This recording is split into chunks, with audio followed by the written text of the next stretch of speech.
কি ব্যাপার ময়না মামি, তোমার তো দেখাই পাওয়া যায় না। তা কি মনে করি আজকে আমাদের বাড়িতে আসলা? আইলাম গো আইলাম। তোমার একটা মাইয়া আছে না, সেটির লাইগা ভালো একটা সম্বন্ধ নিয়ে আনছি। আচ্ছা, বুঝতে পারছি। তা ছেলে করে কি? তোমার মাইয়ার লাগে কি আমি খারাপ সম্বন্ধ আনবার পারি? তোমার মাইয়া মানে আমারও মাইয়া। হেতি সুখে থাকলে আমিও সুখে থাকবো। পোলার বিরাট অবস্থা বুঝছনি। শহরে গ্রামে 2-3টা করে বাড়ি রয়েছে, টাকা পয়সার তো কোনো অভাবে নাই, গাড়িও রয়েছে। তোমার মাইয়ারা যদি এইখানে বিয়া দাও, হেতি রাজরানী হয়ে থাকবনি। তা তুমি ঠিকই বলছো। তা ছেলের তো শুধু টাকা পয়সা দেখলে হবে না, ছেলে 5 ওয়াক্ত নামাজ পড়ে কিনা, দিনদার বান্দা কিনা, সেটাও তো দেখা লাগবে। মামি, তোমার আবার এগুলা কথা জিগা লাগে? লিয়া কি তোমার একার মাইয়া? আমার মাইয়া না? হেতি কই গেলে সুখে থাকবে, কই গেলে দুঃখে থাকবে, সেটা আমি বুঝি না? শোনো, ছেলে 1 নাম্বার খাঁটি সোনা, 5 ওয়াক্ত নামাজ পড়ে। তুমি যদি ওইখানে ওরে বিয়া দাও, ওই রাজরানী হয়ে থাকবে। তা ছেলের বাসা কোথায়? পোলার বাড়ি ময়মনসিং। তা শোনো, তোমার মামা তো বাসায় নাই। তোমার মামা বাসায় আসলে তোমার মামার সাথে কথা বলে তারপর এখন তোমাকে আমি কালকে জানাবো।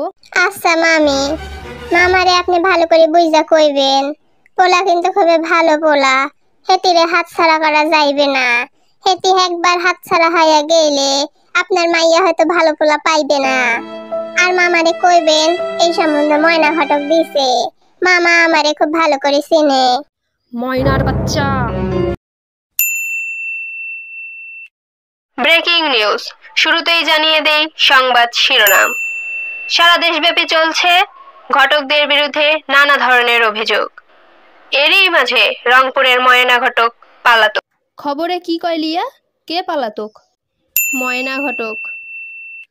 আসসালামু আলাইকুম, আমি আফসানা বলছি লিয়া কার্টুন চ্যানেল থেকে। সবার মনে প্রশ্ন জাগতে পারে, কি হয়েছে এই ঘটকের? তাহলে চলুন বিস্তারিত জেনে আসি। বেশ কিছু জেলায় ঘটকরা ঘটকের অপব্যবহার করে ধ্বংস করছে বহু তরুণ তরুণীদের জীবন।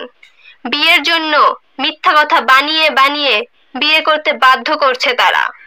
বিয়ের পর যখন সেই মিথ্যা কথা প্রকাশ পায়, তখন তরুণ তরুণীরা অকালে বিচ্ছেদের দিকে পা বাড়ায়, যেটা সমাজের জন্য খুবই ক্ষতিকর।